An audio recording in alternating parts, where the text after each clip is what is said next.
Howdy, this is Chuck with Simply NUC, and this is the new Raptor Canyon.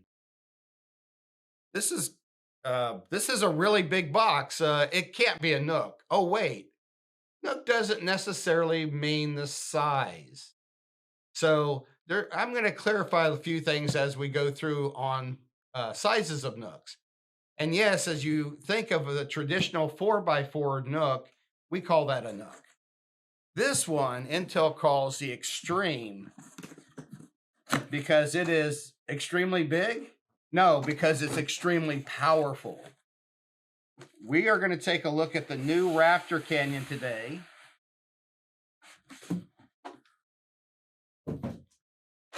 And so when we say the word NUC and we don't qualify it, yeah, you could probably assume you're talking about a 4x4 NUC. When you talk about NUC enthusiast or NUC extreme, then you're probably talking about something that's larger, like the Phantom Canyon, which is the NUC extreme enthusiast. And so the size of 4x4 isn't assumed just when you hear the word NUC, until you hear what category it's in. In the packaging, this is well packed. There's a little protector, and we have our power cord, and we have our antennas because now it has external antennas, and we have a bracket and screws and user manual and some other stuff. Really good list of stuff there. But let's take a look at the real thing. And this is the new Raptor Canyon. Now, it looks rather large because of the additional capability that Intel has put into this. First, it uses a 125 watt processor, socketed processor. So there is that capability of future upgrades without replacing your system. Secondly, this does take the 3080 and 3090 graphics cards. So you're going to find lots of room for putting these larger graphics cards in. And you're going to find a dedicated power cable for an additional 300 watts for the graphics card. Now, some of you might be thinking, well, some of these graphics cards are 320 watts. The slot still provides 65 watts. So you actually have up to 365 watts for your card. All right, looking at the top, we have the illuminated power button, followed by a USB Type-C connector that is 10 gigabit. And then we have two additional Type-A 10 gigabit USB ports. And finally, we have the 3.5 millimeter HD audio port that does support headsets. It is the 4-pin. On the previous NUC tower units, the power supply was in front of the compute element. And so now it's been brought out in a more traditional, accessible way. And one thing you'll notice is that the graphics cards are underneath. So in between is our backplane that the compute element's plugged in this way, and the graphics cards are plugged in this way. And what this allows us to do is to do a 3-slot wide card in the cabinet without getting wider. And so the plug-in card will come up and the element card will come down. The other benefit is ease of access of getting the card in and out, and the fact that they don't share heat. So the heat coming off the GPU no longer affects the compute element. And so this makes it much easier to cool the up to 125 watt processor and the up to 350 watt graphics card. Right. So taking a look at the back, you can see that this uses the standard detachable power cord, what's called a C13 into the C14 plug. And we have our AC power on off for the power supply. Turning this on, you still require to press an on and off the power switch on the top. Turning this off is a hard power down that you should never do with the OS running. Looking at the back of the Strike Bay compute element, you can see that we have 6 blue Type A USB 3.2 Gen 2 10 gigabit ports. All of these are capable of 10 gig. And you can see that we have 2 Thunderbolt 4 ports, which are capable of driving DisplayPort and USB 20 gigabit. We also have a 2.5 gig and a 10 gig Ethernet port. And we have physical antennas now so that you can attach antennas or extenders. And this goes to the internal removable Wi-Fi 6E Intel Killer card. And then looking at the bottom, and then we have our HDMI 2.1 TMDS compatible port. So this is 4K at 60 hertz. Both of these are 4K at 60 hertz. While Intel says that the unit will support a total of 3 4K ports, Thunderbolt 4 is supposed to be capable of supporting 2 4K ports each. So you could plug 2 monitors in either one of these or all 4 in. So I believe that we can actually drive 4 monitors from this card, 4 4K 60 hertz monitors. Then looking at the bottom, we have our HD mic in, line in, and the difference is this is a stereo input, and we have our line out or speaker out. And so that is the back of the Raptor Canyon. Next, we're going to take a look at how easy it is to open up the unit. On the back, there is a single thumb screw. You may need a screwdriver to start it being loosened, and it's captured, so it's not going to fall out. And then you just gently lift up, and there's a set of retention clips. They'll just come out. The front panel also unclips at the top and unhooks at the bottom. So pull it forward and then lift it up. And then both side panels are also just push and lift. And I'll show you a little bit better on this side as I push it out and lift it up. And that's all there is to getting into the inside of the unit.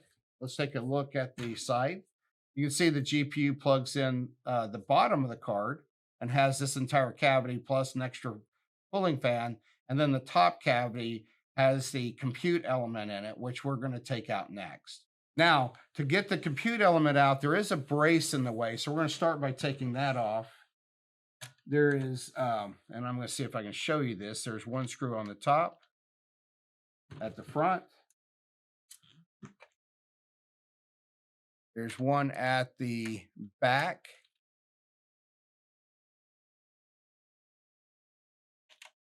There's two that are in these recessed cavities. So they're down inside of a recessed cavity. And there's arrows kind of pointing to each of these. And then the last one is holding it on to the compute card itself. Now, if you're changing the DRAM in the unit, you won't need to take this brace off. But if you're changing the SSDs, you'll have to take this brace off. And that's it for the brace, and the brace just lifts off. All right. And there is one cable left to the unit. It's right here. And we're going to just pull it straight away from the unit. And then there is an ejector right here. And we just push on that, and then the card will come out. Oh, I have forgotten one screw. There's also one right here.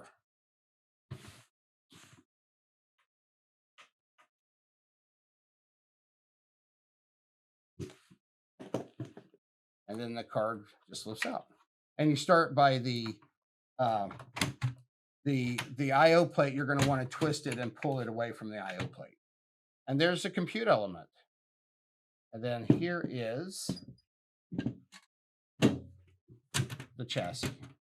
I want to point out some new features of the Raptor Canyon chassis. It is considerably larger, but there's some reasons behind it. One is the 125 watt processor support. But let's take a look. This is where the element plugs into. And you can see that one of the changes is that we've gone to a power supply that's more traditional. It's mounted into the back and it's easily replaceable.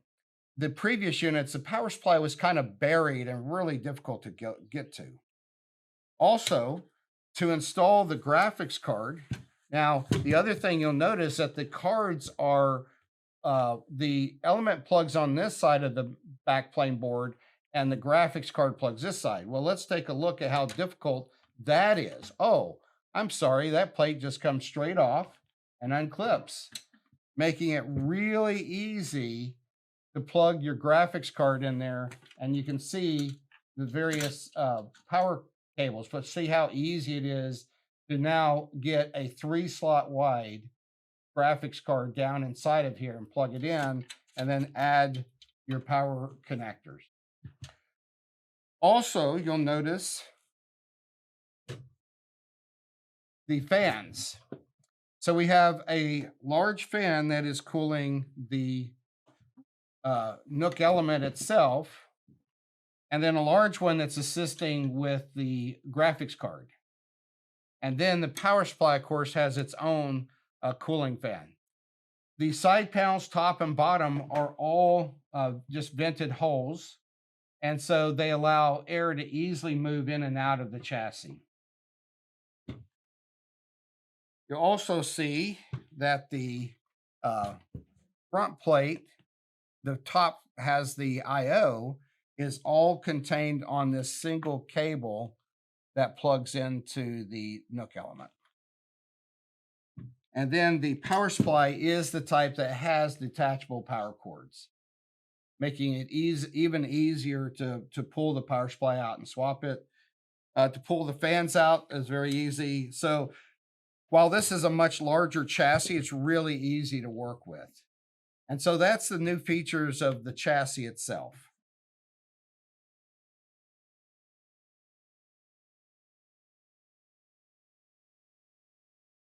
Now, I do want to point out that if you're upgrading the DRAM, you do not need to remove the element card. Once you get the site off, you can use the ejector levers to eject the DIMMs that are there and install new DIMMs in it. If you're trying to get to the SSDs, then you will need to remove the card because the SSDs are mounted in the back. Now, they are mounted behind these cooling plates. So depending on which SSD that you're replacing, and I'm going to hold it still for a second so we can annotate which one is the first, second, and third. There is a screw that just holds each of these cooling plates on. So once you get the cooling plate off, screw out, you'll see that this plate comes out, and there is the 2280 M.2 SSD. And there's a thermal gap pad, and each of these plates is identical that you can swap them out. Now, the difference between these three will be one or two of them will be connected to the processor, and the other one or two will be connected to the ICH or the I/O hub. The difference is PCIe, Gen 3, 4, 5, SATA support, and so on. And so the annotation will show you the capability of each of the 3 slots. You can also see that with the new Raptor Canyon that we end up with kind of the original element card being this long, but now we've ended up with a new section. I'm sorry, the other way, that the card, you can see from the back that the card ends right here.